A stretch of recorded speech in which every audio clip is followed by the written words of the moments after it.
본문의 말씀에 의해서 내가 너희를 사랑한 것 같이 이런 제목으로 함께 은혜 시간을 나누고자 합니다.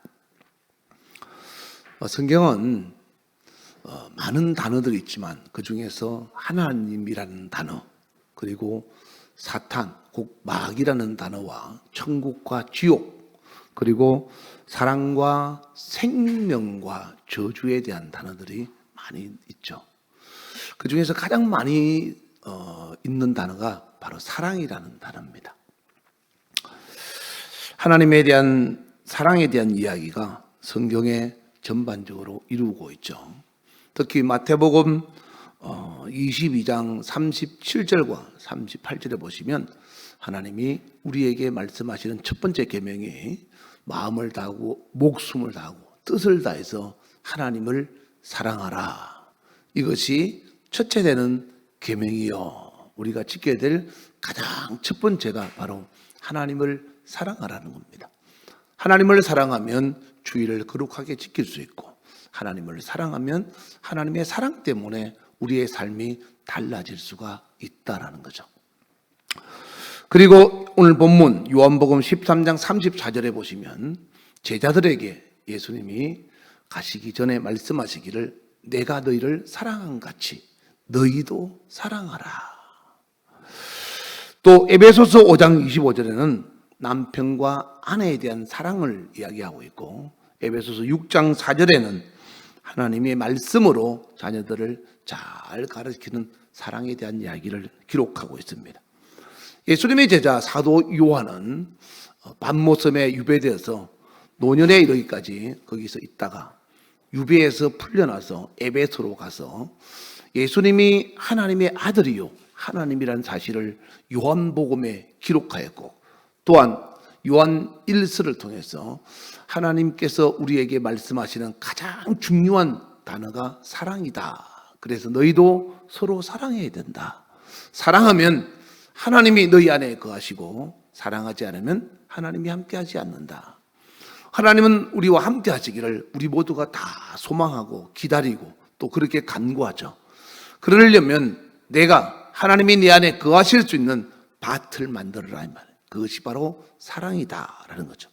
그래서 요한 1서 4장 20절에는 사람들이 눈에 보이는 형제도 사랑하지 못하면 눈에 보이지 않는 하나님을 사랑하는 것은 거짓말하는 것이다.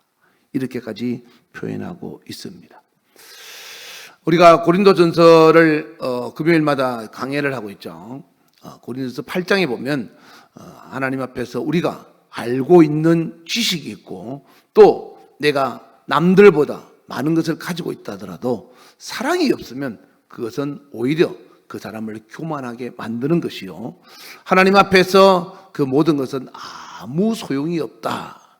심지어 성령의 놀라운 은사를 받고 산을 옮길 만한 믿음이 있다 하더라도 사랑이 없으면 아무 소용이 없고, 방언을 하고 예언을 한다 할지라도 사랑이 없으면 소리나는 꽹과리와 같다라고 고린도서 13장을 통해서 사랑의 중요성을 모든 은사의 가장 전제 조건으로 말씀하고 있습니다.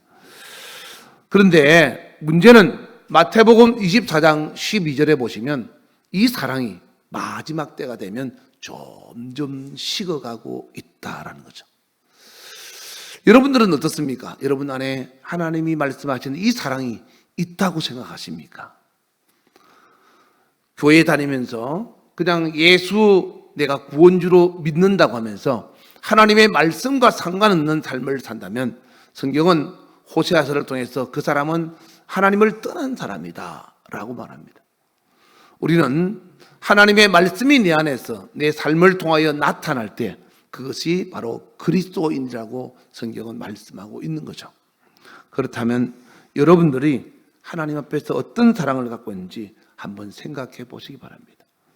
내가 과연 하나님이 말씀하시는 그 사랑이 있는가? 고린도전서 13장 4절 이하에 보시면 사랑의 특징에 대해서 나와 있죠. 사랑은 오래 참고, 사랑은 온유하며, 자기의 힘을 다스릴 줄 알며. 여러분이 조그마한 아이들에게 여러분의 힘을 가하면 그 아이들은 어떻게 되겠습니까? 죽을 수밖에 없죠. 그러나 그 힘을 여러분들이 잘 조절하기 때문에 아이를 보호하고 사랑하지 않습니까? 그와 같이 사랑하는 사람에게 자기의 힘을 과시하지 않고 따뜻하고 부드럽게 대해야 된다라는 거죠. 때로는 시기하지 아니하며, 시기한다는 것은 나는 없는데 상대방이 가진 것을 시기라 그러죠. 또한 사랑은 자랑하지 않는다라는 것은, 자랑은 뭐라 그랬죠? 나는 있는데 상대방이 없는 거예요. 전부 자기 중심이라는 거죠. 그리고 교만하지 아니하며, 또 5절에 보시면 무례히 행하지 아니하며, 사랑은 무례하면 안 됩니다. 여러분, 제가 우리 교인들에게는 그런 이야기를 하죠. 항상 오면은 어른들을 보고 인사하고 예의를 갖추고 그런 것을 습관화되어야 된다. 장로님 안녕하세요. 근사님 안녕하세요. 서로 만나면 집사님 안녕하세요. 서로 인사하면서 서로 예의를 갖추어서 윗사람에 대한 무례하면 안 된다라는 거죠. 제가 가끔씩요, 제 아내에게 아내가 실수할 수도 있잖아요. 그러면 제가 그럽니다.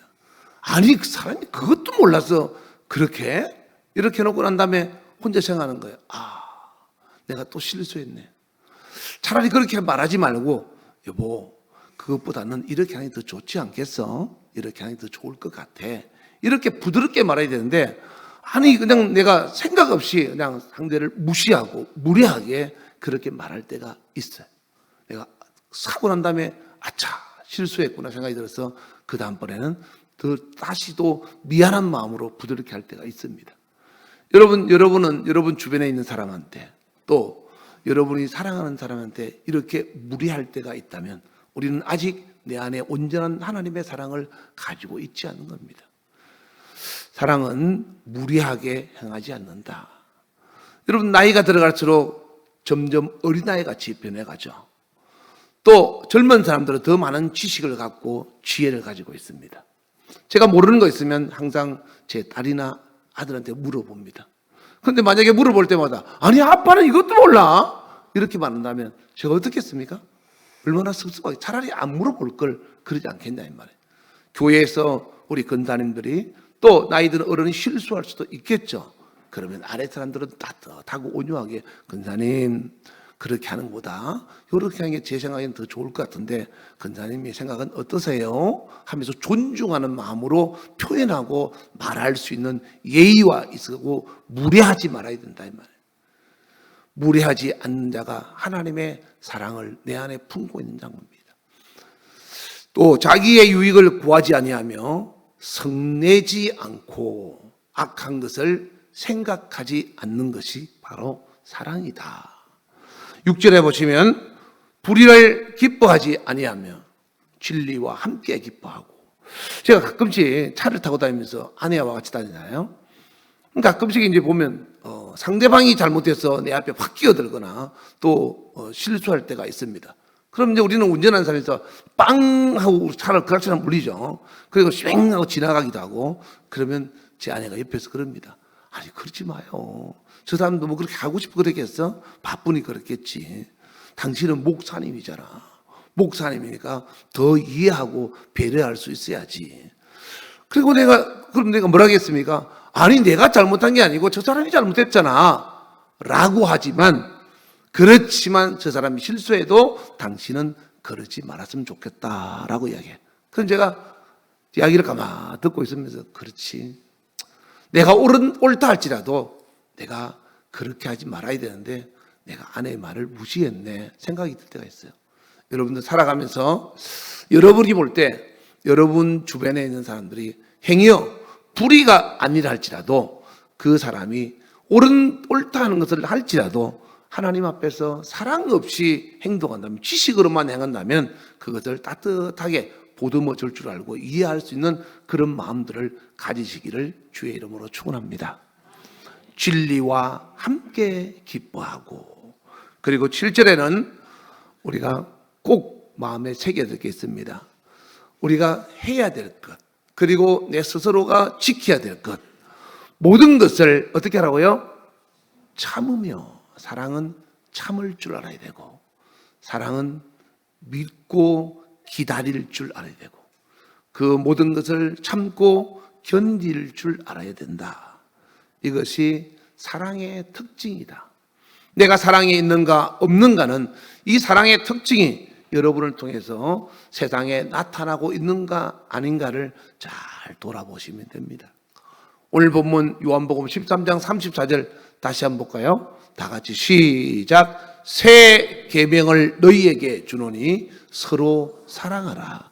내가 너희를 사랑한 것 같이 너희도 서로 사랑하라. 어떻게 사랑하라고요? 주님이 우리를 사랑한 것 같이.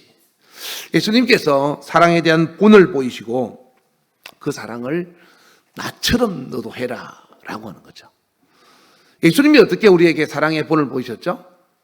예수님은 제자들의 발을 씻겨주셨고 섬김의 자리에 있는 것이 아니라 섬김 받는 자리가 아니라 섬기는 자리에서 제자들의 발을 씻겨주셨고 그리고 인간의 모든 고난을 짊어지시고 그 고통 가운데서 십자가의 죽으심으로 사랑을 표현했다라고 말하고 있죠. 그렇다면 우리는 그런 사랑을 나타내고 있느냐라는 거죠. 우리는 조금만 손해가고 조금만 내 생각과 내 지식과 다르다면 우리는 상대방을 무시하고 또 하나님 앞에서 정말 자기를 자랑하면서 하나님 앞에 옳지 않는 태도를 보일 때가 얼마나 많느냐 이 말이에요. 사랑한다고 하면서 우리 속에서 진심으로 우러나온 사랑의 표현들이 밖으로 표출되지 않고 우리는 우리의 유익을 위해서 사랑하는 척하고 있다 이 말이에요. 하나님은 우리를 사랑의 대상자로 선택하시고 우리에게 끊임없는 사랑을 표현해 주셨다는 것을 성경은 말씀하고 있죠. 우리가 세상에서 하나님의 사랑을 표현할 수 있는 것은 하나님의 사랑을 나도 받았다는 것을 말하는 겁니다. 여러분이 누군가에게 섬길 수 있다는 것은 나도 주님으로부터 섬김 받았다는 증거를 표현하는 것이고 누군가에게 여러분이 가지고 있는 것을 나눌 수 있다면 나도 내 것이 아니고 주님으로부터 이것을 받았다는 것을 증명하는 겁니다. 또한 여러분이 사랑할 수 없는 자를 사랑하고 용서할 수 없는 자를 용서하는 것은 여러분도 하나님으로부터 사랑받았고 용서받았다는 것을 표현하는 것이다 라는 거죠. 우리는 요즘은 1인 방송 시대가 되어서 유튜브만 들어도 아주 많은 설교들이 나오고 있습니다. 많은 설교를 들으면서 이 설교 은혜 받고 저 설교는 은혜 되지 않았다 라고 표현을 합니다. 여러분이 설교를 듣고 은혜 받는 것도 중요하고 좋습니다. 근데 중요한 것은 설교보다 더 중요한 것은 설교 속에 있는 하나님의 말씀이 여러분 안에서 뿌리를 내려서 열매를 맺는 것이 중요하다라는 거죠. 목사님 은혜 받았습니다. 그렇다면 은혜 받은 말씀대로 살아보라 이 말이에요. 은혜 받은 말씀과 전혀 상관없고 귀를 간지럽게 하고 마음을 즐겁게 하고 그것의 기쁨을 누리고 그 다음에는 전혀 설교와 상관없는 삶을 산다면 그 사람은 은혜 받은 사람이 아니다 이 말이에요. 하나님의 말씀을 들었으면 그 말씀이 내 안에서 움직일 수 있는 사람, 그런 사람이 바로 하나님께 은혜 받았다라고 표현하는 겁니다. 1956년도에 짐 엘리엇이라고 하는 사람이 있었습니다.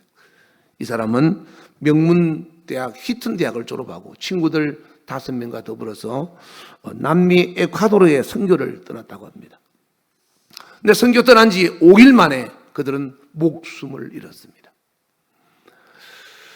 짐 엘리엇은 목숨을 잃어서 그의 아내 엘리자베스 엘리엇이 얼마나 고통스럽고 괴로운지 견딜 수 없는 아픔을 겪었습니다. 그러나 잠시 뒤에 그가 하나님의 말씀을 붙잡고 일어나서 간호사 훈련을 받고 다시 그 남편을 죽였던 아우카족의 그 남미 아쿠아도르 지역으로 다시 선교를 떠났습니다. 남편이 이루지 못한 꿈을 그 아내가 이루기 위해서 그곳에 가서 여러 환자들을 돌보면서 그리고 병든 자를 고치면서 복음을 전하고 있었습니다. 그가 잠시 다시 미국으로 돌아갈 때 아우카족의 족장이 그를 위해서 너무 고마워서 잔치를 배설했다고 합니다. 그리고는 그 아내에게 물어봤답니다. 당신은 도대체 누구길래 이런 오지에 와서 우리들을 위해서 이렇게 간호하고 섬기면서 헌신하십니까? 라고 물어봤을 때 그 엘리엇이 말하기를 나는 당신들이 죽인 짐 엘리엇의 아내입니다. 라고 했다고 합니다. 그때 그 아홉 가족의 추장이 너무 놀라고 감사해서 그 순간 예수를 영접했다고 합니다. 어떻게 이곳에 와서 이렇게 할 수 있었냐라고 했을 때 나는 하나님이 당신을 사랑하라고 해서 이렇게 말씀에 의해서 이곳에 와서 이렇게 헌신하고 있습니다 라고 했을 때 그 추장이 큰 감동을 받고, 주장이 예수를 믿게 되면 누가 믿겠습니까? 부족들이 다 믿겠죠. 그렇게 하나님의 사랑은 큰 힘을 발휘하는 결과를 만들었다 이 말이에요. 여러분, 엘리엇이 받은 하나님의 말씀에 대한 사랑이나 저와 여러분이 받은 하나님의 말씀에 대한 사랑이 다릅니까? 다르지 않습니다. 문제는 누가 하나님의 말씀을 듣고 실천하느냐라는 거죠. 오늘 찬송가 부를 때도 그렇죠. 너희가 하나님의 사랑을 가지고 예수 사랑 가지고 나타내지 않으면 저들 실망하겠네. 그리스도인으로서 여러분들은 얼마나 사랑을 가지고 사랑을 나타내고 있습니까? 오늘 본문 34절 다시 한번 볼까요? 시작. 새 계명을 너희에게 주노니 서로 사랑하라. 내가 너희를 사랑같이 너희도 서로 사랑하라. 서로 사랑하라. 명령입니다. 명령. 하나님의 명령. 기독교는 사랑의 실천입니다. 예수님을 3번씩이나 부인했던 베드로를 찾아가서 베드로에게 너 어떻게 나에게 그럴 수가 있냐? 3년이나 나와 함께 동행했으면서 너가 나를 모른다고 할 수 있느냐고 그렇게 질타하고 꾸지람하지 않았다 이 말이에요. 베드로야, 네가 나를 사랑하느냐? 라고 사랑에 대해서 3번씩이나 질문하고 그리고 다시 예수님을 사랑할 수 있는 기회를 주셨다 이 말이에요. 가룟 유다가 예수님을 배신할 줄 알면서도 예수님은 그 가룟 유다의 하는 일에 대해서 묵인하고 그가 하는 일을 하게 하셨다 이 말이에요. 자신의 고통과 죽음이 눈앞에 있는 걸 알면서도 우리는 어떻게 하죠? 조금만 손해가고 조금만 불이익이 오면 우리는 상대방을 비방하고 헐뜯고 무시하고 무리하고 그렇게 하지 않느냐 이 말이에요. 요한일서 4장 12절 보시면 어느 때나 하나님을 본 사람이 없어되. 하나님 보셨습니까? 하나님을 본 사람이 없어되. 만일 우리가 어떻게 하면요? 서로 사랑하면 하나님이 우리 안에 거하시고 그의 사랑이 우리 안에 온전히 이루어지느니라. 성경에 이런 말씀을 들으면 하나님이 나와 함께 하기를 원하면서 내가 과연 하나님의 사랑이 내 안에 있는가를 한번 돌아봐야 됩니다. 하나님이 아담에게 하와를 주시면서 가정을 만들어 주셨죠. 하나님이 하와를 주시면서 창세기 2장 18절에 보시면 돕는 배필이다 라고 아담에게 말했습니다. 돕는이라는 말은 원래 히브리 말로 에제르라고 하는 말이죠. 서로 보완한다라는 뜻이죠. 배필이라는 말은 네게드라고 해서 그 어디서 하는 거면 건너편에서라는 뜻이에요. 그러니까 강이 이렇게 있으면 남편과 아내가 서로 건너편에 있는 거예요. 그러니까 남편이 할 수 없는 것을 아내가 하고 아내가 할 수 없는 일을 남편이 하는 거죠. 서로 역할의 분담인 거죠. 그래서 하나님이 서로 돕고 서로 합력할 수 있도록 만들었죠. 근데 우리는 여러분이 가장 작은 교회는 바로 여러분의 가정입니다. 가정에서 여러분이 부모 자식 간에 그리고 남편과 아내 간에 사랑이 없다면 우리는 하나님의 말씀과 상관없이 살아가고 있는 거예요. 질서를 위해서 하나님이 다만 남편과 아내라는 직책을 주셨지만 남편과 아내의 위치가 다른 것은 아니다 이 말이에요. 보통 여러분들 결혼하신 분들은, 여자들은 결혼할 때 남편에게 사랑받기 위해서 결혼하죠.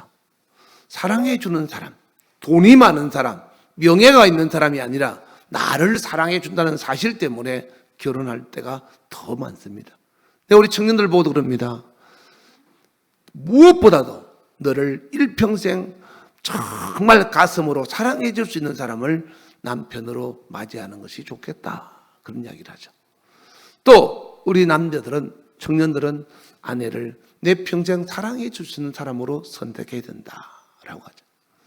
서로가 살다 보면 자식 낳고 시간이 지나면 서로가 서로를 존중하는 마음이 사라지고 무시할 때가 많습니다.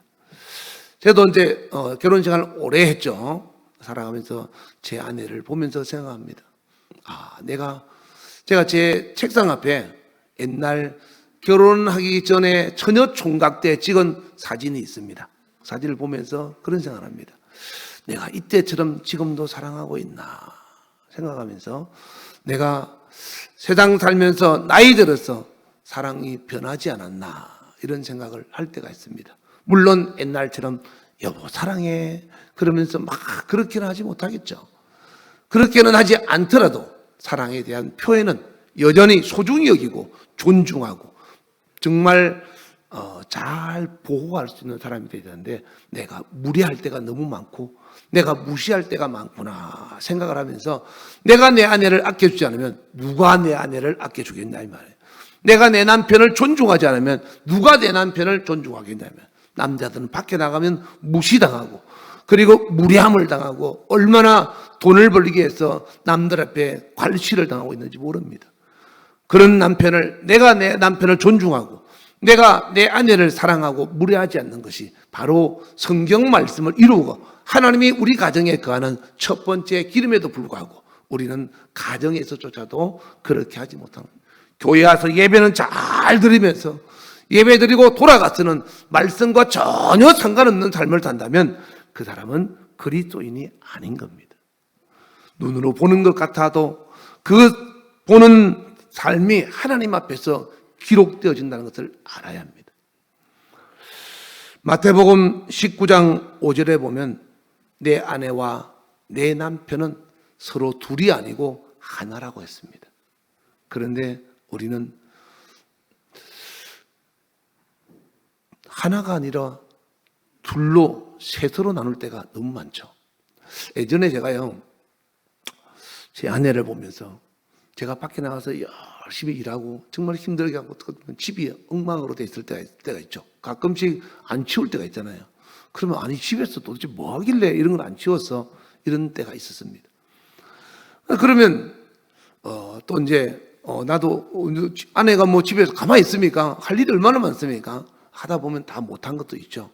근데 어느 날부터 생각할 때 이게 아내가 할 일이 아니고 내 집에 있으면 내가 할 일이죠. 남의 집이 아니고 내 집인 겁니다. 그러면 내가 아내가 할 일, 내 할 일이 따로 있는 것이 아니고 내가 할 일이다 이 말. 어떤 때는 아침에 밥을 먹고 나면 아침에 밥 준비한다고 수고했으니까 설거지는 내가 해줘야 되겠다 싶어서 제가 설거지를 해줄 때가 있습니다. 살아가면서 우리는 네 일과 내 일이 따로 있는 것이 아니다 이 말이에요. 이와 같이 교회에서도 마찬가지입니다. 이거는 목사님이 할 일, 이거는 권사님이 할 일, 이거는 장로님이 할 일, 이거는 교구장과 구역장이 할 일이 아니고 교회는 하나님의 집이라고 했으니 교회 오면 누구든지 보이는 일을 내가 하는 겁니다. 그것이 바로 내 일이고 그것이 바로 우리 아버지 집에서 내가 살아가면서 해야 될 일이다라는 거죠. 우리는 서로 역할의 분담은 있을 수가 있겠죠. 그러나 눈에 보이는 일은 하나님이 나에게 이 일을 하라고 내 눈에 보이는구나 하고 그 일을 기쁨을 하고 아니 목사님이 내가 이렇게 해도 알아주지 않나 그렇게 생각하면 안 된다 이 말. 왜? 내 일을 내가 했는데 누가 알아줍니까? 어떤 장로님이 그랬답니다. 교회 건축헌금을 12억을 하고 건축헌금을 하고 난 다음에 봉헌하는 날에 봉헌식을 하는데 건축위원들은 공로상을 주는데 자기는 이름도 부르지 않고 공로상도 안 주더라 이 말이에요. 12억 평생을 모은 돈을 다 바쳐서 하나님 앞에 건축금을 드렸는데 적지 않은 돈을 드렸음에도 불구하고 목사님이 아는 척도 안 하고 이름도 불러주지 않고 다른 사람들처럼 공로상도 주지 않더라 이 말이에요. 그래서 찾아가서 물었답니다. 목사님 어떻게 그럴 수 있습니까? 했더니 장모님도 건축위원을 하시죠. 건축위원들만 공로상을 드린 겁니다. 수고했기 때문에. 하나님께 드린 예물은 내가 크든 적든 간에 모든 사람이 합력하여 믿음으로 섬기고 하나님의 일에 내가 동참한 것이다 이 말이에요. 그래서 그 장로님이요 너무 섭섭해서 그 교회를 떠나서 작은 교회로 갔답니다. 작은 교회 가서 보니까 가난한 자들, 병든 자들, 그리고 아파하고 괴로워하는 자들을 보면서 그들과 함께 웃고 그들과 함께 먹고 마시면서 신앙생활은 이런 거구나. 내가 12억을 드리고 나는 내 자랑하고자 나를 드러내기 위해서 그렇게 살았구나. 내가 신앙생활을 지금까지 잘못했네 라는 생각이 들어요. 그래서 그 교회가 보일러가 고장이 났는데 보일러 헌금을 하니까 보일러 헌금할 돈이 없는 겁니다. 500만 원이 드는데 헌금할 돈이 없어서 다들 고민하고 있는데 그 장로님이 집에 가서 자기 아내 근사님하고 둘이 의논하면서 여보 그 보일러 고치는 거 우리가 합시다. 그리고 없는 돈 다 모아서 하나님께 500만 원을 드리고는 그 돈은 절대 알려지지 않도록 이름도 없이 빛도 없이 하게 되는 그것이 진정한 기쁨이더라라는 거죠. 12억을 내고 알아주기를 바랬지만 500만 원을 내고 알아주지 않고도 하나님의 일에 내가 동참하고 이랬다는 사실에 감사하고 기쁨이 있더라는 거죠. 신앙생활은 이런 거구나. 내가 내 일하고 누구에게 내가 칭찬받기를 바라겠냐 이 말이에요. 하나님이 기억하시고 하나님이 알아주면 되지 않겠냐 이 말이에요. 여러분 성경에요 사복음서에 기록되어 있는 내용들 중에서 마태복음에 있으면 마가복음에 없고 마가복음에 있으면 누가복음에 없는 내용들 많습니다. 그래서 약간의 오차도 있고 또 약간의 다를 수도 있습니다. 그런데 마리아가 옥합을 깨뜨려서 예수님의 머리에 부어서 그의 발을 씻어준 사건은 사복음서에 다 기록되어 있습니다. 그 여인이 자기의 전 재산을 하나님 앞에 쏟아부어서 그 예수님의 발을 씻겨준 사건은 사복음서에 전부 기록되어 있고요. 그리고 예수님이 돌아가셨을 때 아리마대 요셉이라는 사람이 예수님의 장례식을 치러준 사건은 단 일평생에 아리마대 요셉은 고개원이었고 그리고 사회적 신분 때문에 자기의 신분을 가리고 예수님의 제자라는 사실을 말하지 않고 살았는데 돌아가시고 난 다음에 그 장례식을 치른 사건이 성경의 사복음서에 마태, 마가, 누가, 요한에 다 기록하고 있다 이 말이에요. 제가 보면서 아리마대 요셉이 또 무슨 일을 했나 봤더니 없더라 이 말이에요. 일평생 몇 년을 살았는지 모르겠습니다. 살면서 그가 한 그 일이 하나님의 성경책에 기록하고 있는 것처럼 여러분이 살아가면서 하나님 앞에서 수고하고 땀 흘리고 애쓰고 노력한 것은 사람들은 알아주지 않아도 하나님은 다 기록하신다 이 말이에요. 그러므로 사람이 알아주기를 바라지 말고 하나님 앞에서 받은 사랑을 내가 하나님을 사랑하는 마음으로 일하는 그런 헌신과 충성으로 일하시기를 주의 이름으로 축원합니다. 할렐루야. 로마서 5장 8절에 보시면 예수님은 우리를 사랑하셔서 목숨까지도 다 바치고 우리에게 내가 너희를 이만큼 사랑한다 라고 표현했다고 했습니다. 말로만 사랑하는 것이 아니라 사랑을 증명했다 이 말이에요. 여러분은 주님을 사랑함에 있어서 어떻게 사랑하십니까? 증명하라 그러면 무엇으로 증명할 수 있겠습니까? 하나님 앞에서 우리가 예수님께 받은 사랑을 세상에 나타내지 않으면 그거는 받았다는 사실을 인정하지 않는 것이다 라는 거죠. 스페인의 빌리빗이라는 사람은 종교개혁에 대해서 굉장히 탄압했던 사람입니다. 그래서 그리스도인들이 사방으로 흩어져서 그들의 군대에 쫓겨다니면서 살았다고 합니다. 어느 날 어떤 군사가 이 그리스도인을 쫓아오다가 그만 얼음판이 갈라지면서 물 속에 가라앉아서 허우적거리면서 갑옷을 입고 물에 빠지니까 얼마나 무겁겠습니까? 살려달라고 막 외치는 겁니다. 그때 도망가던 그리스도인이 다시 돌아와서 그 군사를 살려줬다고 합니다. 그 군사가 이렇게 물었습니다. 당신은 어떻게 나를 건져주셨습니까? 왜 나를 살려주셨습니까? 나는 당신을 잡으러 죽이러 가고 있었는데 당신은 어떻게 돌아와서 나를 살려주셨습니까? 라고 물었을 때 그 그리스도인이 그 군사에게 그렇게 말했답니다. 하나님이 나에게 원수도 사랑하라고 명령하셨기 때문에 나는 그 말씀대로 행동했을 뿐입니다. 라고 했다고 합니다. 여러분은 어떻습니까? 여러분은 여러분의 원수를 원수 보듯이 합니까? 아니면 사랑으로 그를 긍휼히 여기십니까? 여러분을 힘들게 하고 여러분을 아프게 하고 여러분 앞에서 실수하고 여러분 앞에서 잘못하는 그 사람을 어떻게 보고 어떻게 대우하냐라는 거죠. 오늘 본문 34절 또 한번 볼까요? 새 계명을 너희에게 주노니 서로 사랑하라. 내가 너희를 사랑한 같이 너희도 서로 사랑하라. 왜 이 말씀을 자꾸 반복할까요? 새 계명. 지금까지 수많은 계명이 있었지만 하나님은 우리에게 말씀하시기를 새로운 계명을 주겠다. 하나님을 사랑하고 내 이웃을 내 몸과 같이 사랑해라. 사랑이 없으면 결코 우리는 하나님이 내 안에 계신다는 것을 증명하지 못하는 겁니다. 여러분, 우리는 보통 나 하나님 앞에 사랑받았어. 하나님이 나에게 이렇게 축복하셨어 라고 말하죠.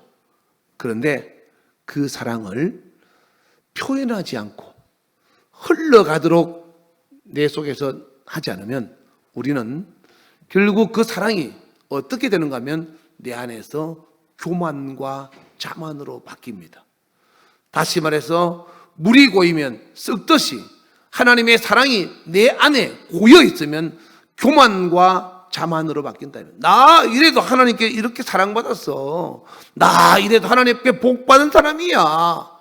그래서 어쩌자고 그것을 흘러보내지 못하면 그것은 하나님의 사랑을 받은 것이 아니고 내 안에서 교만과 자만으로만 가득해진다는 거죠. 그러므로 사랑받았다고 생각하는 사람은 남들을 사랑하고 용서받았다고 생각하는 사람은 용서할 줄 알고 그리고 축복받았다고 생각하는 사람은 다른 사람을 축복할 줄 아는 사람이 되어야 한다. 남들보다 더 건강하고 남들보다 더 많이 가졌고 남들보다 더 배운 것이 있다면 다른 사람을 위해서 그것을 활용할 수 있는 사람이 되어야 된다. 배워서 남 주냐고요? 배워서 남 주는 겁니다. 내가 많이 배운 것만큼 남에게 더 온유하고 따뜻하게 가르치고 섬길 줄 알아야지 내가 많이 배웠다고 같이 배우지 못한 사람을 무시하고 무리하게 한다면 그것은 진정한 지식이 아니다 이 말. 그래서 바울이 고린도서 8장에 내 지식이 너를 교만하게 만든다라고 말하는 겁니다. 사랑은 덕을 세우고 하나님으로부터 여러분들이 어떤 사랑을 받았다고 생각하는지 모르겠습니다. 아무런 내세가 전 사람은 하나님 앞에 받은 사랑이 없다는 것을 스스로 고백하는 거예요. 여러분이 따뜻한 말 한마디라도 위로의 말, 격려의 말 그리고 남들이 하고 있는 일을 제가 들어드리겠습니다. 제가 도와드리겠습니다. 제가 하겠습니다. 라고 같이 섬기고 나눈다면 그것은 바로 여러분이 그렇게 섬겨받았다는 것을 여러분 스스로가 몸으로 입으로 증명하는 것이다 이 말이에요. 크고 많은 것만 하는 것이 아니라 지극히 작은 것에도 함께 동참할 수 있는 겁니다. 이번 선교노예 우리가 노예할 때 어떤 교회에서 500만 원을 냈습니다. 여러 사람이 다 10만 원, 20만 원, 그리고 5만 원, 3만 원 이렇게 다 냈는데 어떤 교회에서 500만 원을 내서 노예가 원활하게 잘 이루어질 수 있도록 섬기고자 합니다 라고 했습니다. 그래서 어떤 분이 이분이 선교 노예 이번 지출비를 다 이번에 한 600만 원 가까이 드는데 거의 다 냈습니다. 목사님 대단하십니다. 그러길래 제가 그런 말 했습니다. 아닙니다. 이분만 한 게 아니고 다 같이 한 겁니다. 5만 원 낸 사람도 한 거고 10만 원 낸 사람도 한 거고 500만 원 낸 사람도 한 거고 동일하게 받은 대로 많이 받았기 때문에 많이 한 거고 적게 받았지만 적게 했지만 다 동일한 하나님의 사랑을 가지고 마음을 가지고 합력한 것이다 이 말이에요. 내가 너보다 더 헌금 많이 했고 내가 너보다 더 충성하고 봉사하고 그런 것은 없다 이 말이에요. 그건 하나님이 평가할 뿐이고 우리는 하나님 앞에서 주어진 자리에 최선을 다하고 충성하면서 하나님께 우리 자신을 드리는 것이 중요한 거예요. 시간을 드리고 물질을 드리고 마음을 드리고 어떤 사람에게는 밥을 아주 근사하게 대접할 수 있지만 어떤 사람에게는 커피 한 잔 대접하는 것도 아주 귀한 것이다 이 말이에요. 그러므로 우리는 크고 작은 사랑을 구별하지 말고 받은 것을 나눌 줄 알고 섬길 줄 알고 그리고 무례하지 않고 남을 무시하지 않고 그것을 내 가정에서부터 내 아내와 내 남편, 내 자녀와 내 부모 그리고 형제를 통해서 더 그런 사랑을 나타내면서 여러분이 주어진 삶 가운데 교회에 와서 예배드리고 앉아있는 것만 만족하지 말고 들은 말씀을 여러분의 삶 가운데서 적용하고 그 말씀을 통해서 저 사람은 하나님의 사람이구나 라는 것을 상대방이 느낄 수 있도록 여러분의 삶을 바꾸고 고쳐나가시기를 주의 이름으로 축원합니다. 한 해가 저물어가고 벌써 또 2025년도 가을을 맞이했습니다. 가을 하면 가장 먼저 생각나는 게 열매 아니겠습니까? 여러분이 한 해를 지나면서 여러분의 신앙은 얼마나 열매를 맺어가고 있는지 익어가고 있는지 아니면 썩어서 떨어졌는지 아니면 꽃으로 피다가 말았는지 연초와 지금이 변함없이 똑같다면 여러분은 열매 없는 신앙생활을 하고 있는 겁니다. 그거는 농부 되시는 아버지 앞에 하나님 아버지 앞에 기쁨이 되지 못합니다. 사랑하는 여러분, 신앙생활이 성장하고 그리고 성숙하게 익어갈 수 있기를 주의 이름으로 축원합니다. 내가 그동안 내 아내에게 너무했구나. 내가 내 자식이라고 내 무시했구나. 내가 내 남편을 존중하지 못하고 함부로 했구나. 잘못할 수 있고 모를 수 있고 내가 우리 교회에서 집사님을 권사님을 그리고 장로님을 하나님 앞에서 볼 때 내가 예의 없이 함부로 말했구나. 함부로 대했구나. 여러분 안에서 진정한 그리스도의 사랑을 가지고 다시 한번 우리 주님처럼 섬기고 나누고 따뜻하고 배려하고 이해할 수 있는 그런 하나님의 사랑으로 충만해서 올 가을에는 하나님 앞에 아름다운 사랑의 열매가 많이 맺히기를 주의 이름으로 축원합니다. 아마 여러분 마음속에 용서할 수 없는 사람도 있을 것이고 여러분 마음속에 사랑할 수 없는 사람도 있을 것이고 여러분 마음속에 나누고 싶지 않은 사람도 있을 겁니다. 이 사람한테는 주고 싶고 이 사람한테는 주고 싶지 않은 사람도 있을 겁니다. 그러나 하나님께서 원하시는 것이 무엇인지를 잘 분별해서 사랑할 수 없는 사람도 사랑하고 용서할 수 없는 사람도 용서하고 축복할 수 없는 사람도 함께 나누면서 그리스도 예수 안에서 받은 사랑을 여러분도 동일하게 할 수 있기를 주의 이름으로 축원합니다. 제가 우리 노예에 있는 어떤 목사님, 젊은 목사님한테 따뜻한 사랑을 크지 않지만 나눌 때가 있습니다. 그럴 때마다 그 목사님이 그럽니다. 목사님, 제가 이 은혜를 어떻게 다 갚습니까? 그러면 전 그런 말 합니다. 나한테 갚지 말고 너도 다른 사람에게 너처럼 힘들고 어려운 사람에게 나처럼 하면 된다라고 합니다. 제가 잘하지는 못합니다. 그러나 나한테 그 고마움을 너도 힘들고 어렵고 정말 아파하는 자들에게 함께 나누고 베풀면 그것이 바로 받은 사랑을 나누는 것이다. 그러므로 저와 여러분은 하나님의 말씀을 듣고 히브리서 2장 1절 말씀처럼 들은 말씀이 흘러 떠내려가지 아니하고 유념하여 그것을 여러분 스스로가 마음속에 새겨서 행동하라고 했던 것처럼 그것이 그리스도인으로서 마땅히 해야 될 일인 것처럼 받은 사랑을 여러분 안에서 고이게 하지 말고 흘러갈 수 있는 그런 사람이 되기를 주의 이름으로 축원합니다. 그래서 저 사람이 하나님의 사랑을 받았구나. 저 사람 속에 하나님이 계시는구나 라는 것을 볼 수 있도록 하나님께서 보시고 사람들이 느낄 수 있도록 저와 여러분이 하나님의 사랑을 우리 안에 고이 간직하고 그 사랑이 하나님이 우리와 함께 하심을 표적이 될 수 있도록 늘 주 안에서 하나님의 사랑으로 충만하시기를 주의 이름으로 축원합니다. 이 시간 우리 주님 앞에 간절한 마음으로 기도하면서 나는 하나님 앞에 어떤 사랑을 받았는가, 그 사랑을 여러분 안에 고여서 썩게 만들지 말고 그 사랑을 흘러가게 만드는 축복의 통로가 되리라고 마음에 결심하면서 간절히 기도하겠습니다. 우리 주여 한번 기도하겠습니다. 주여, 지금은 우리 주 예수 그리스도의 은혜와 하나님 아버지의 놀랍고도 지극하신 사랑과 성령님의 교통 역사 충만하심이 오늘 말씀을 듣고 받은 사랑을 우리 주님처럼 나를 통하여 흘러가게 만들으라고 마음에 결심하고 다짐하고 돌아가는 모든 자들 머리 위에 이제로부터 영원토록 주 예수의 평강과 축복이 함께 있을지어다.